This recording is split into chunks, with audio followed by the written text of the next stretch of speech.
911, what is the address of the emergency? There's some pools of blood. I'm guessing it's just an animal, but in the water right by the river, there's a shoe. In early March 2012, a community was shattered by a discovery so grim it sent shockwaves far beyond the sleepy town of Draper, Utah. 15-year-old Anne Kasprzak, after being reported missing by her family, was found dead under the most brutal circumstances imaginable. Her body, so disfigured and battered, lay hidden until a jogger spotted a lone shoe on a pedestrian bridge over the Jordan River, leading to a scene that no one was prepared for. Identified only through DNA, a scar, and dental records, Annie's story was one of a life tragically cut short.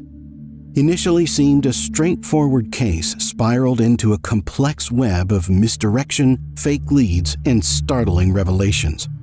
Central to the unfolding drama was Annie's boyfriend, 14-year-old Darwin Christopher Bagshaw, whose deep secrets and violent actions came to light in the most shocking ways. Despite her tender years, Annie held secrets, one of which she revealed to her boyfriend, the false claim of being pregnant, intending to start anew. This revelation, however, set off a chain of events that culminated into a fit of rage and a deadly confrontation beside the tranquil banks of the Jordan River. So, what led a young boy, merely 14 years old, to commit such a brutal act against someone he actually loved?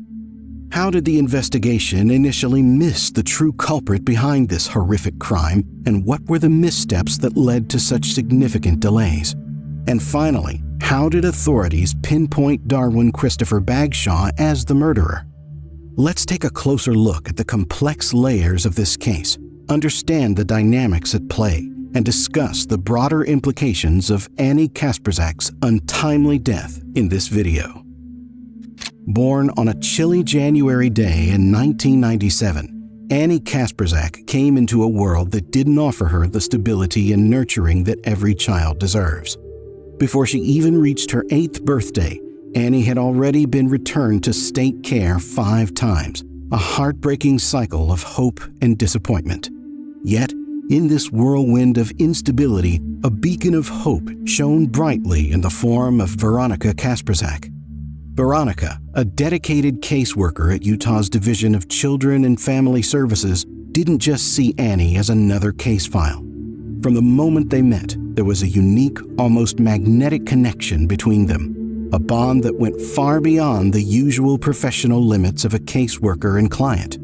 This deep connection didn't go unnoticed by Veronica's then-husband, Dennis, who also found himself drawn into Annie's world, eager to provide the girl with the love and stability she so desperately needed.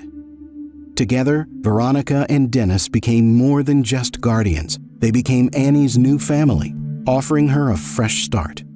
Even as they faced their own challenges, including an eventual divorce, their commitment to Annie never wavered. They stood as her pillars of support, guiding her through life's ups and downs. Annie's life took a hopeful turn as she started her freshman year at Summit Academy in Draper, Utah. She was making new friends, learning and growing, seemingly well-adjusted and happy. However, beneath the surface, not all was as perfect as it seemed. Tensions at home eventually led to a serious altercation between Annie and her adoptive parents. In a fit of distress, Annie left her home on a fateful day in March 2012, a decision that would have tragic consequences. That evening, as the clock ticked deeper into the night and Annie didn't return, worry turned to panic. Her parents, filled with dread, knew this wasn't just a typical teenage rebellion. Something was terribly wrong. With heavy hearts, they contacted the police, reporting their 15-year-old daughter missing on March 10, 2012. The search for Annie was frantic and fraught with anxiety. The investigation into her disappearance and death unveiled a tangled web of secrets and lies, revealing a story so complex and heart-wrenching that it captivated everyone who heard it. What started as a story of hope and new beginnings ended in a dark tale of tragedy. leaving more questions than answers and a family struggling to grasp the brutal reality of their loss. The following morning, around 10:30 a.m., the calm of the Jordan River was disrupted by a grim discovery. A local jogger, taking a routine path over a pedestrian bridge, spotted something alarming: traces of blood and a single lady's shoe. This unsettling sight prompted an immediate call to the police, sparking a swift response from the Draper Police Department. Officers rushed to the scene, their urgency growing with each passing minute. As they combed the area, a helicopter was called in to aid the search, scanning the river from above. The atmosphere was tense, with each officer hoping to find Annie safe. However, the search took a heartbreaking turn when they spotted a body in the river downstream from the bridge. It was Annie. The young girl, full of potential and just beginning to navigate her teen years, was found lifeless in the waters. The scene was devastating. Annie's body was so severely injured and disfigured that she was almost beyond recognition. The brutality of her injuries was such that the authorities had to rely on DNA testing, a recognizable scar, and dental records to confirm it was her. An autopsy later confirmed the worst fears.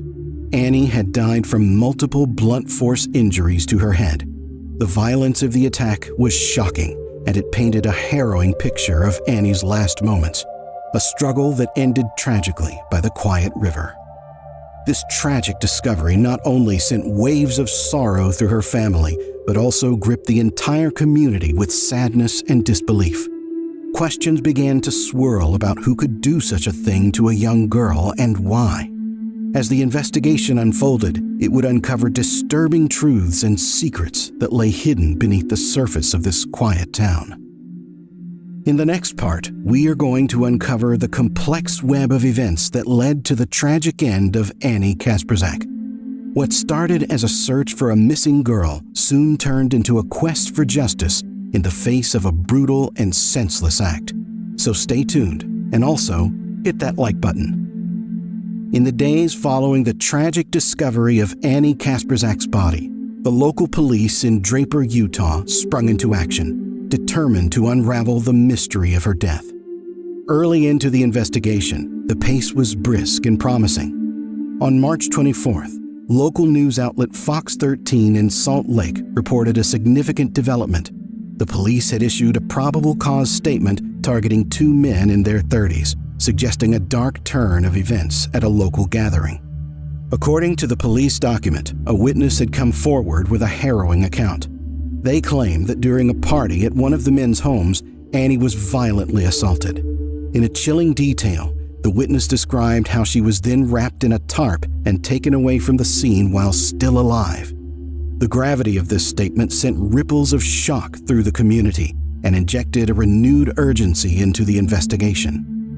Later that night, the same two men, along with an unidentified accomplice, allegedly returned to the scene. The most damning evidence? They were spotted with bloodstains marking their clothing, a grim indicator of the night's horrific events. Based on these alarming accusations, the police wasted no time. The two men were promptly arrested in connection with Annie's disappearance and presumed murder. However, the case was far from straightforward. In a twist that baffled both the community and law enforcement, one of the men was quickly released without charges. The investigation into the other man continued, but by the following year, he too was cleared of any involvement in the crime. The investigation hit a frustrating standstill, leaving more questions than answers. In the coming months, the investigation veered off course in a bizarre twist. Joanna Franklin, a self-admitted heavy drug user entangled in her own legal troubles, walked into a local police station with a shocking claim. She told the officers she had witnessed Annie's murder. At the time, Franklin was also a suspect in a credit card fraud case, and her statement redirected the focus of the investigation toward one of her acquaintances. The man she accused was well known to the local police. His name was Ferry, and he had a lengthy criminal record peppered with violent offenses. Franklin's tale of his involvement in a violent crime wasn't implausible given his history. According to her account on Injustice with Nancy Grace, Franklin described a chilling scene where Ferry, enraged by Annie's refusal of his advances, violently assaulted her. He allegedly slammed her head against a wall, kicked her as she fell, and then, with some accomplices, shoved her into an SUV while she was still breathing, claiming they were headed up to the canyon. Franklin further claimed that when Ferry and his friends returned without Annie, they nonchalantly mentioned she had gone swimming or something like that. This story, as gruesome and detailed as it was, initially guided the investigators down a dangerous path of pursuing Ferry as a prime suspect. However, as the detectives dug deeper, this lead began to unravel spectacularly. Although they found suspicious evidence, including DNA at Ferry's residence, none of it connected Annie to him or his home. The turning point in this misdirected investigation came when it was revealed that Ferry had a solid alibi. Ironically, he was committing another crime at the exact time Annie was murdered. Further complicating matters, it came to light that Franklin's motivations for accusing Ferry might have been driven by vengeance rather than truth. According to the Salt Lake Tribune, which interviewed Ferry in jail, Franklin had become enraged after he cut off her heroin supply, suggesting her testimony might have been an act of retaliation. This chapter in the investigation was marked by confusion, misplaced trust in unreliable testimonies, and wasted time chasing leads that led nowhere. As the truth about Franklin's accusations came to light, the focus shifted back to finding the real culprit behind the tragic death of Anne Kasprzak, revealing just how easily an investigation can be derailed by deceit and lies. The quest for justice for Annie was fraught with missteps, but the resolve to uncover the truth never wavered. As the investigation continued, the focus shifted dramatically back to someone very close to Anne Kasprzak, the last person anyone wanted to suspect, her own boyfriend. When Annie's brutal, battered body was finally identified, the police decided to have a closer look at her boyfriend, especially after discovering traces of blood on his shoes. The boyfriend's explanation was seemingly simple. He claimed that Annie had suffered a bloody nose 2 weeks prior, which had accidentally splattered on his shoes. At first, this story was corroborated by a friend who later cracked under the pressure of the investigation. The case remained cold until a sudden break breathed new life into the stagnant investigation. On October 16, 2014, officials held a news conference to announce a significant arrest made in Colorado, promising a major advancement in the case. The details of this arrest were outlined in charging documents later obtained by the Deseret News, which provided a deeper look into the night Annie vanished. The documents revealed a series of phone calls between Annie and her boyfriend, who was later identified as Darwin Christopher Bagshaw. These calls took place on the evening of her disappearance, painting a timeline of their last known interactions. The communication between Annie and Bagshaw continued until just after 8:30 p.m., after which everything went silent. This revelation redirected the focus of the investigation towards Bagshaw, shifting the narrative of the case and leading investigators down a path that would uncover hidden truths about what really happened to Anne Kasprzak. In the days following the tragic death of Anne Kasprzak, the investigation took a dramatic and misleading turn, influenced by a seemingly harmless lie and a misleading witness statement. Annie had told her boyfriend and friends that she was pregnant and wanted to run away from him. This piece of misinformation added layers of complexity to a case already shrouded in mystery. This friend, who initially supported the boyfriend's bloody nose alibi, soon came forward with a startling confession. The boyfriend had coerced him into lying. The truth was even more damning. The friend revealed that on the evening Annie vanished, her boyfriend had actually visited the Jordan River, a crucial piece of information that he had been pressured to keep secret. Furthermore, the boyfriend had also asked him to erase certain text messages, adding layers of suspicion to his already questionable story. But the evidence didn't stop there. In what seemed like a scene from a crime thriller, investigators discovered a shredded piece of paper in the boyfriend's trash can. This wasn't just any scrap of paper. It contained a rough timeline of the night's events and even referenced a jacket similar to the one Annie had been wearing when she disappeared. This chilling find suggested premeditation and an attempt to cover his tracks. The case took another turn when cell phone data was pulled into the equation. Location information from the boyfriend's phone placed him alarmingly close to the crime scene, about 100 meters away in fact, around the same time he was supposedly speaking with Annie's concerned mother over the phone. This damning piece of evidence contradicted his initial claims of innocence and his whereabouts on that fateful night. As these revelations came to light, the narrative of a simple boyfriend grieving the loss of his girlfriend began to crumble. What emerged was a profile of a young man entangled in a web of lies and deceit, with forensic and digital evidence stacking up against him.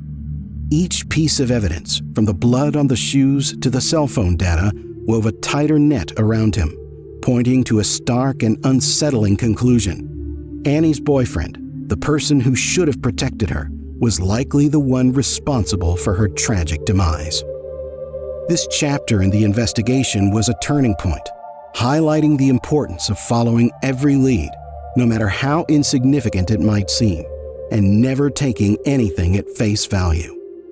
As the community grappled with the shocking developments, the pursuit of justice for Anne Kasprzak grew ever more determined, drawing closer to bringing the true culprit to light. In the aftermath of Anne Kasprzak's tragic death, a story emerged that sent ripples of shock and sadness through her community. Annie had told her boyfriend a life-changing lie, that she was pregnant with his child. This falsehood, intended to bring them closer and perhaps forge a new future together, instead led to catastrophic results. Overwhelmed by the prospect and not willing to embrace the responsibilities of fatherhood, her boyfriend made a harrowing decision. In an effort to escape the imagined future Annie had crafted, he chose a dark path that led only to devastation. The grim reality came to light shortly after Annie's life was brutally taken. A post-mortem examination revealed the poignant truth: she was not pregnant. This revelation added another layer of tragedy to an already heartbreaking story, underscoring the senseless nature of her death. As the case moved to trial, the focus shifted to the young perpetrator, Darwin Christopher Bagshaw, who was just 14 at the time of the crime. The defense acknowledged the severity of Bagshaw's actions, but argued fervently against trying him as an adult. They proposed a lighter sentence of 5 years to life, emphasizing his age and the impulsive, underdeveloped nature of the adolescent brain. To support their argument, they called Dr. Davies to the stand, who spoke on the emotional and irrational behaviors often exhibited by teenagers, though he admitted he had never personally evaluated Bagshaw. The prosecution, however, painted a starkly different picture, describing the attack as premeditated and merciless. They recounted the chilling details of Annie pleading for her life, only to be met with cold indifference as Bagshaw delivered the fatal blows. This narrative was vividly supported by the heart-wrenching testimonies from Annie's father, Dennis Kasprazak, and her stepmother, Jennifer.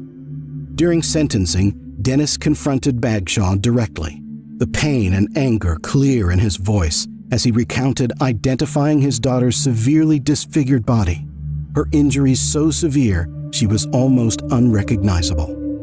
Jennifer's testimony echoed this agony as she spoke of the enduring grief that haunts her daily, mourning the vibrant life Annie could have lived. "I want her back," she lamented in court, her words painting a vivid picture of the lasting impact Annie's death had on her family.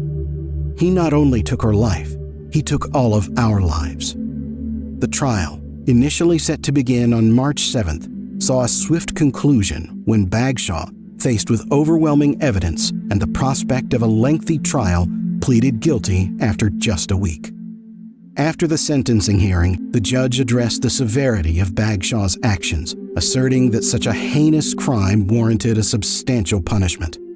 Ultimately, Bagshaw was sentenced to 15 years to life, a decision that marked the end of a tumultuous chapter for all involved, but left many questioning whether justice could ever be truly served for the loss of such a young and promising life.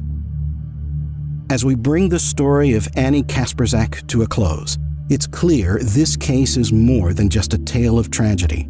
It's a lesson on the complexities of human relationships and the shadows that can lurk behind closed doors.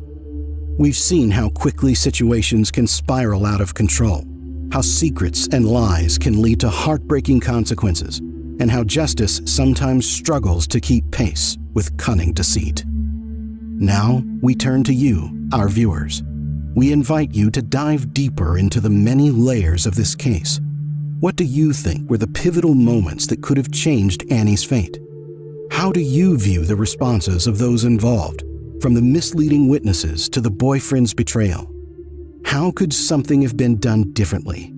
Share your thoughts in the comments below.